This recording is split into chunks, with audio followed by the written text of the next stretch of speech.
Olá, eu sou Ivan Lima e é sempre um prazer estar aqui com você no canal Fatos Desconhecidos. Hoje eu vou falar sobre mais uma curiosidade religiosa. Com certeza, você sabe o que é o inferno, não é? Mesmo quem não é uma pessoa religiosa conhece o significado dessa palavra. Na verdade, a sua definição já ultrapassou o sentido religioso e assumiu outros significados. Se você fizer uma busca rápida no dicionário, você vai ver que, além do sentido religioso, de lugar para onde vão os condenados, ou do sentido mitológico de morada das almas depois da morte, a palavra inferno significa também desordem, lugar de sofrimento e até mesmo coisa desagradável ou desassossego. Além do uso popular, o termo também já foi usado por diversos escritores, poetas, artistas e filósofos em um sentido figurado, tanto para descrever um estado de espírito, quanto para falar de um sofrimento terreno. Fica claro, então, que o termo inferno, hoje em dia, possui significados amplos,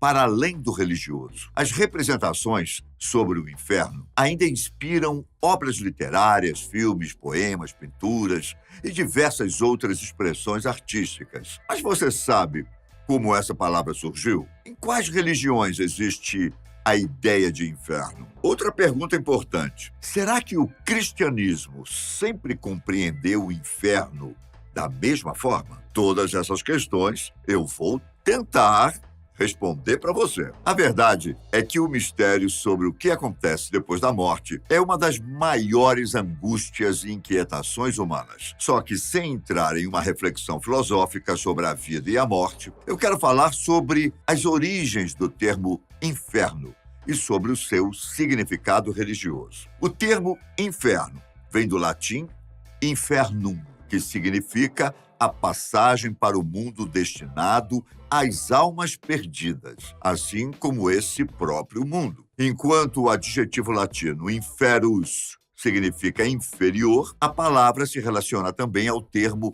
infra, que se refere ao que está por baixo. O conceito de inferno hoje em dia foge do sentido religioso tradicional e pode representar também questões humanas na Terra. O grande poeta e dramaturgo do século XVI, William Shakespeare, escreveu a seguinte frase: "O inferno está vazio e os demônios estão aqui." Na época, essa afirmação de Shakespeare enfatizava a figura do diabo como aquele que provoca tentações para o homem. Essa imagem de tentação se relacionava com uma nova compreensão sobre o inferno, que não seria mais a morada do diabo, que passou a habitar a própria terra. Em diferentes contextos, muitos teólogos relacionaram o inferno com a própria vida, ou olharam para ele em seu sentido social. Assim como existe o mal, também existem situações infernais na vida. Ainda hoje, a frase de Shakespeare pode representar um dilema filosófico. O inferno existe após a morte ou nós o vivemos ainda em vida?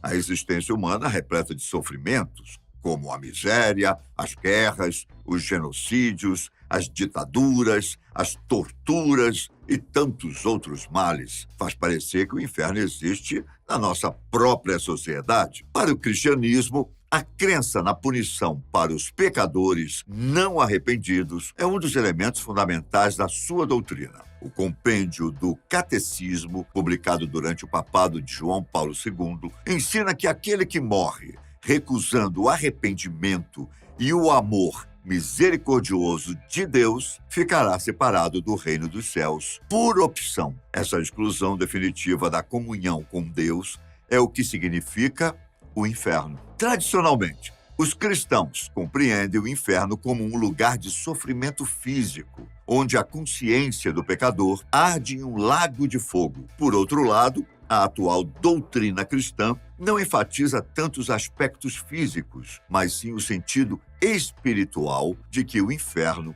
representa a separação definitiva de Deus, como uma escolha do pecador.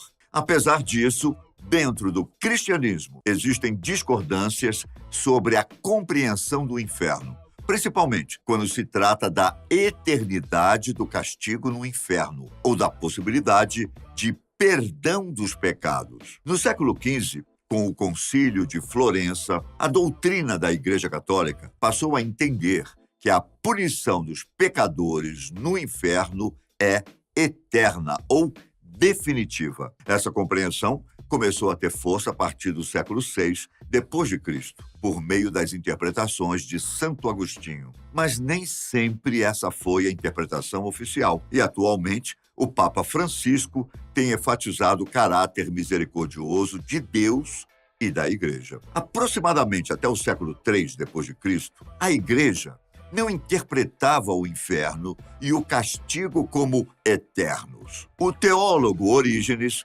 defendeu a doutrina da apocatástase, que prega a misericórdia infinita de Deus e enfatiza o perdão. Essa doutrina tem como base a parábola do filho pródigo, que volta aos braços do pai e é recebido com alegria e festividade. Tempos depois, já no século V, São Jerônimo afirmou que o princípio da misericórdia de Deus não se conciliava com a compreensão sobre o inferno. Na Bíblia, existem alguns termos de origem hebraica e outros de raiz grega que possuem semelhanças e diferenças em seu significado, que na maioria das vezes foram traduzidos ou interpretados como inferno. Em diversos trechos do Antigo Testamento, a palavra hebraica Sheol é utilizada, que significa lugar que abriga os mortos.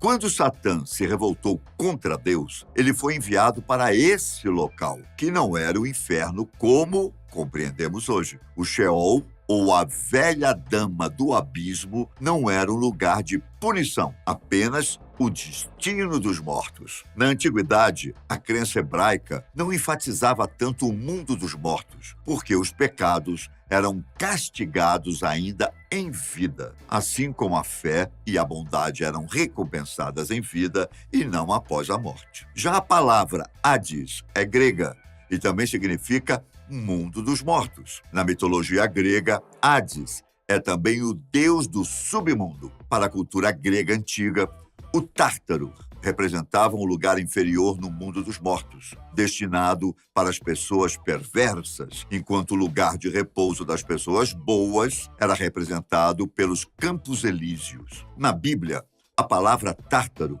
aparece no livro de Pedro, na frase lançando-os no inferno, que é a tradução para a expressão grega lançar no Tártaro. Hades também aparece no Antigo Testamento, em língua grega, para traduzir o termo Sheol. No Novo Testamento, a palavra Hades aparece com significados diferentes. Em alguns momentos, o termo é usado como oposição ao céu. Em outros, ele significa a própria morte. Na história do pensamento cristão, a maioria dos documentos dos primeiros séculos não se preocupou com palavras como céu, inferno ou purgatório. Antigamente, o Sheol hebraico e o Hades grego eram espaços físicos para onde os mortos eram encaminhados. Apesar disso, eram lugares importantes para a doutrina religiosa. Outra palavra relacionada ao tema é o termo grego Geena, que é tradução para a expressão hebraica Gehinam, que significa Vale de Hinam, uma terra ao sul de Jerusalém. Na Bíblia, a palavra aparece no Antigo Testamento para se referir ao lugar onde se encontrava o altar de um deus pagão e que depois se tornou um depósito de lixo. No Novo Testamento, o termo também aparece e é interpretado como inferno. Apesar de não ter uma tradução exata, a palavra hebraica Gehinam se aproxima do sentido de inferno.